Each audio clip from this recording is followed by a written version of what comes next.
Vamos ao que interessa, ao Megadeth. Megadeth. Adorei aí a thumb de hoje.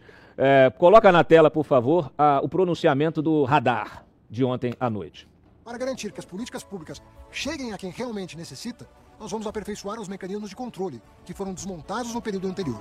Fraudes e distorções atrasam o atendimento a quem mais precisa. Para as aposentadorias militares, nós vamos promover mais igualdade, com a instituição de uma idade mínima para a reserva e a limitação de transferência de pensões, além de outros ajustes. São mudanças justas e necessárias. Para atender as famílias que mais precisam, o abono salarial será assegurado a quem ganha até R$ 2.640. Esse valor será corrigido pela inflação nos próximos anos e se tornará permanente quando corresponder a um salário mínimo e meio. As medidas também combatem privilégios incompatíveis com o princípio da igualdade. Vamos corrigir excessos e garantir que todos os agentes públicos estejam sujeitos ao teto constitucional. Juntos, com o Supremo Tribunal Federal e o Congresso Nacional, aprimoramos as regras do orçamento.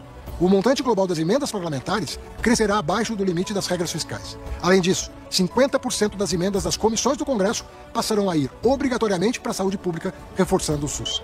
Essas medidas que mencionei vão gerar uma economia de 70 bilhões de reais nos próximos 2 anos e consolidam o compromisso deste governo com a sustentabilidade fiscal do país.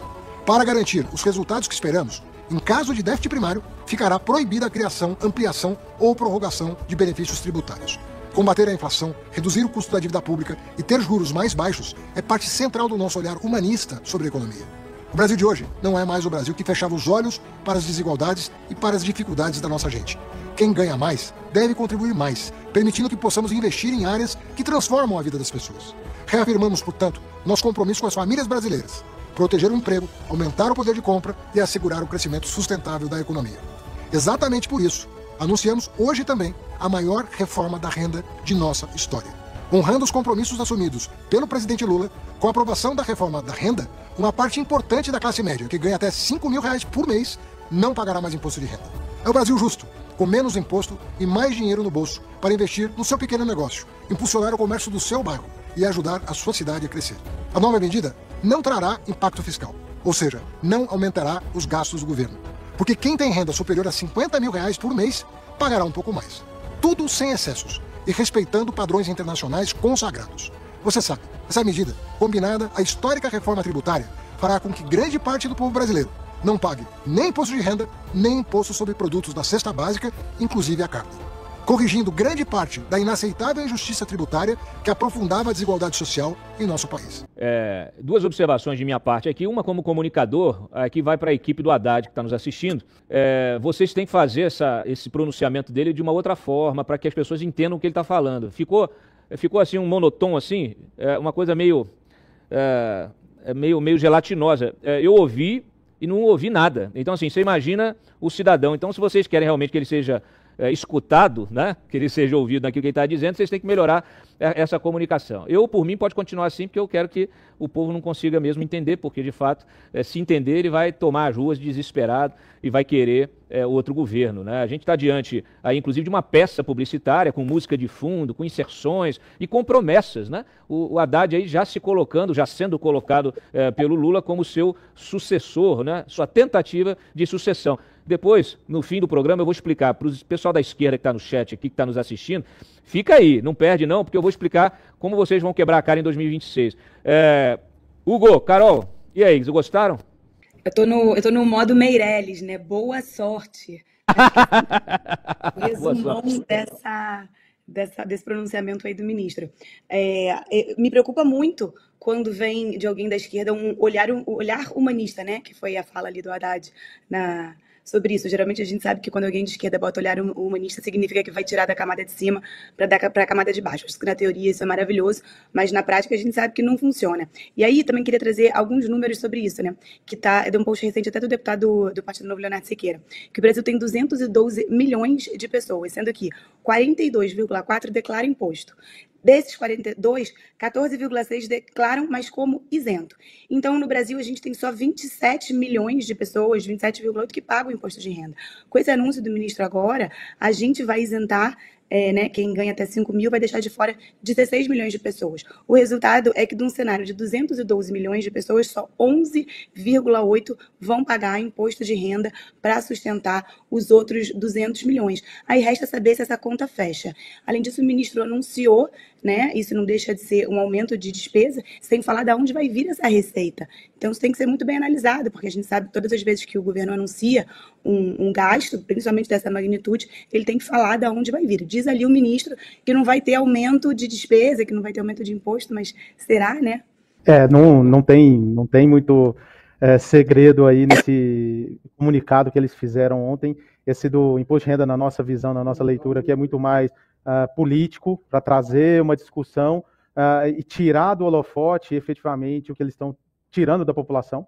Então, a gente tem abono salarial que vai ser reduzido, a gente tem reajuste do salário mínimo em magnitude representativa a partir de 2027, a gente tem os benefícios ali de invalidez e outros recebimentos, né, que também vão ser retirados, e é uma maneira de, óbvio, sem falar do Fundeb ainda, né, então está pegando o recurso da educação básica também para fazer parte desse ajuste fiscal que é necessário. Veja bem, eu não estou dizendo que não tem que fazer, mas o anúncio ontem foi muito mais para falar que o Brasil está bom, crescendo 3%, para tentar apagar um pouco essa porrada que eles vão dar efetivamente na população mais pobre, dizendo que vão tirar das camadas mais de cima, mas como bem a Carol falou, vai sobrar muito pouca pessoa para recolher imposto de renda para segurar a máquina pública, né? E quando a gente olha efetivamente o que o Haddad falou que ia fazer, né? Tirar os benefícios das classes mais altas, a gente não vê nada de reforma administrativa. Tem meros R$1 bilhão ali de provimentos e criação de cargos.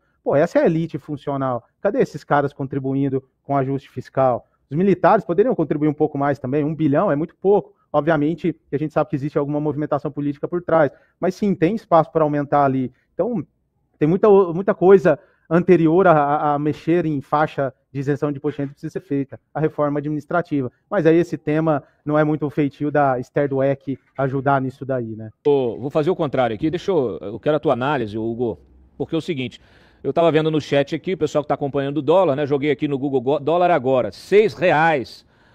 R$6 um dólar. O que está acontecendo? Ontem já explodiu, a bolsa caiu, o dólar já bateu no teto e agora está aqui R$6. Parabéns para o Haddad, para o Lula. Esse pronunciamento teve impacto? A coletiva de mais cedo aí do Haddad teve impacto? Por que está subindo tanto o dólar?